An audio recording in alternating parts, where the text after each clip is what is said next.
Alright guys, I'm A-Way and this is A-Way the Shed. Today we got Jaydid. Hey guys, what's up? Yeah. Thanks for coming. Yeah, of course. Now tell us a little bit about your childhood. Well, I was just talking to my therapist about this the other day. My childhood, wow. Man. So, I guess I was born here in Fort Wayne as a baby. A toddler, I guess. I was in New York with my parents and my older siblings who were born in New York. It was, from what I hear, I was slept in a box. So fast forward, then we moved. My dad was going through school to get his PhD, so he was always just go. And then he became a professor, so we ended up moving back to Indiana when he taught at Bloomington. And we were some rambunctious, outside all the time, messing up everything and anything kind of kids. I was definitely a tomboy. Yeah, I'd spent a lot of time with my siblings. We played a lot. Wasn't so much into the computer stuff, video games, TV. Always outside, super into sports. And obviously singing. I've been singing since I could talk, so there's that. A lot of family around all the time when we were growing up. So big parties all the time at my grandma's house. All the cousins in there 12, 15 deep, causing trouble in the whole neighborhood, shaking up everything. But yeah, my childhood was fun. Yeah. How many siblings do you have? I have two brothers, one older and one younger, and an older sister. So how old were you when you were in Bloomington and when you got to Fort Wayne? We moved to Fort Wayne when I was in third grade. So before that, I was in Bloomington. Okay. Yeah. So what did you do? You have any opinion on Fort Wayne? Were you too young to kind of compare? Did I have an opinion? It was different as soon as we moved here. Everything was very, very different right away.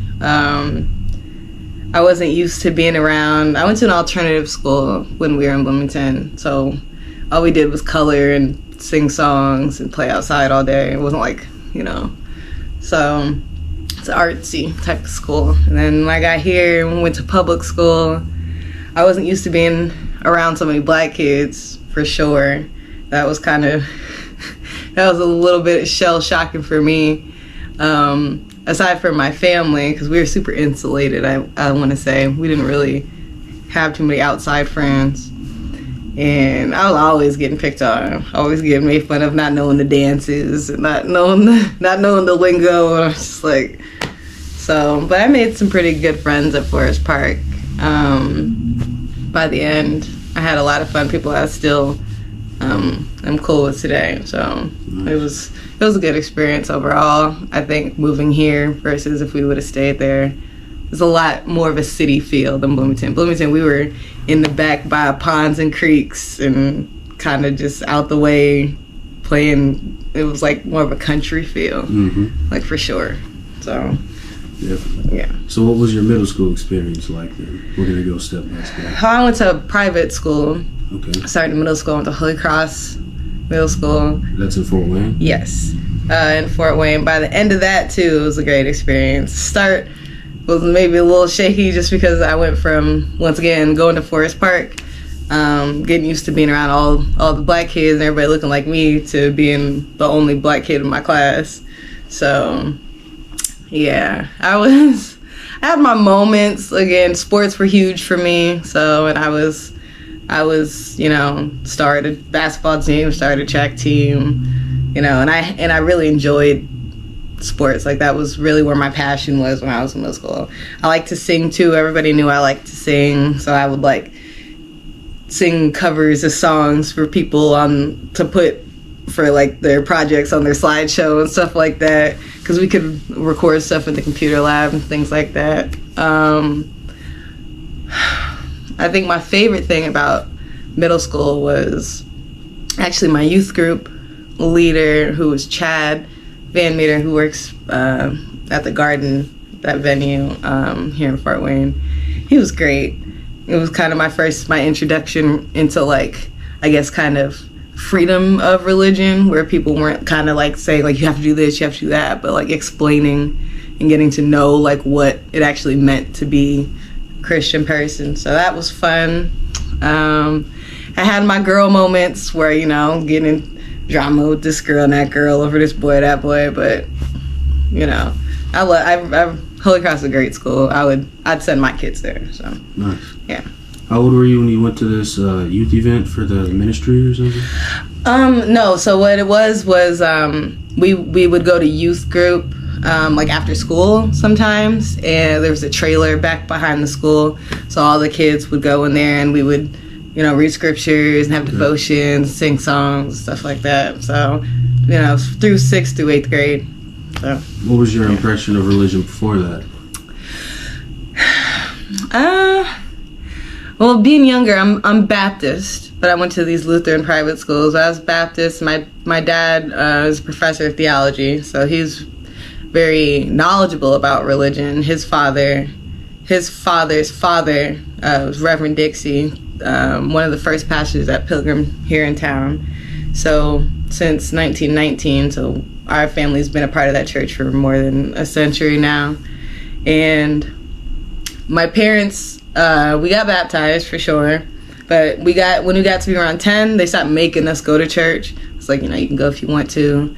So I never really was, I didn't really have the church bug. I was just kind of just like, oh, all these old people in here talking about, I don't know, but it's boring and I don't want to be here. So I guess I didn't really have much of an opinion. I was just kind of, you know, I knew like that I believe in God, so I was like attuned in that sense, but I didn't really, you know, I wasn't gung-ho for Jesus or anything like that when I was younger. But going through Lutheran school, that private school situation definitely changed that for me in a good way. It was a good way, I think, to step into that kind of life, for sure. Did you finish at Holy? Is that like a high school as well? No, just middle school. Well, actually, it's preschool through 8th grade, but I only went through 6th through 8th. So yeah, I graduated from that middle school and then went across the street to Concordia Lutheran High School. Nice. Yeah. So what was your experience at Concordia like? Oh, I had so much fun at Concordia. Again, you know, going to a school where there's definitely not as many kids of color. But the ones, you know, that were there, you know, we were all friends pretty much. We had a lot of fun. Sports is what connected, I think, a lot of us, and just joking all the time, just, you know, regular teenagers for the most part. Definitely probably would have got a lot more trouble if I hadn't gone to Concordia, if I would have went to Snyder or something like that, but yeah. Nice. Were you focused on trying to get a scholarship for sports?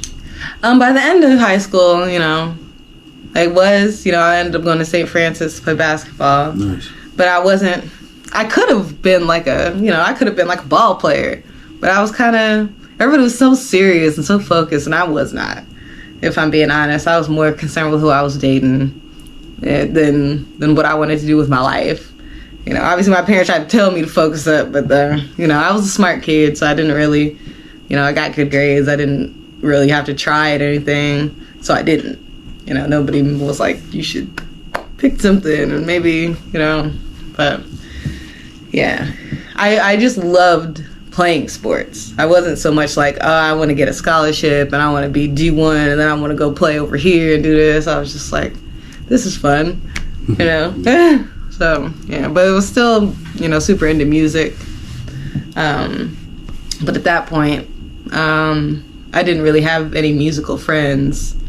You know, everybody I was friends with playing basketball. So that was pretty much it. What is your earliest music experience? Like I said, I've been singing since I could talk. I remember when I wrote my first song, I was probably 5 or 6, and I would sing it around my grandma's house all the time. I actually rewrote it when I got older, and you know, I still remember the lyrics and stuff, so I kind of just changed it around. But yeah, and my parents tell me this story about one of my siblings going to audition for the Indiana State Choir. My brothers were really into state choir all through high school, yeah. super musical as well. But and I got up there and I was like, "Can you play this song?" And I sang my own little song. And I've always kind of just been like the give me the mic type of person. I still am. Obviously, if anybody tell you if I go to the show, I'm probably gonna try to get on that stage if I show up. But I don't know. I just, my mother's a singer, so that's kind of where I think a lot of that comes from. So, nice. Yeah. So who would you say you sound like musically? Would you say your mom?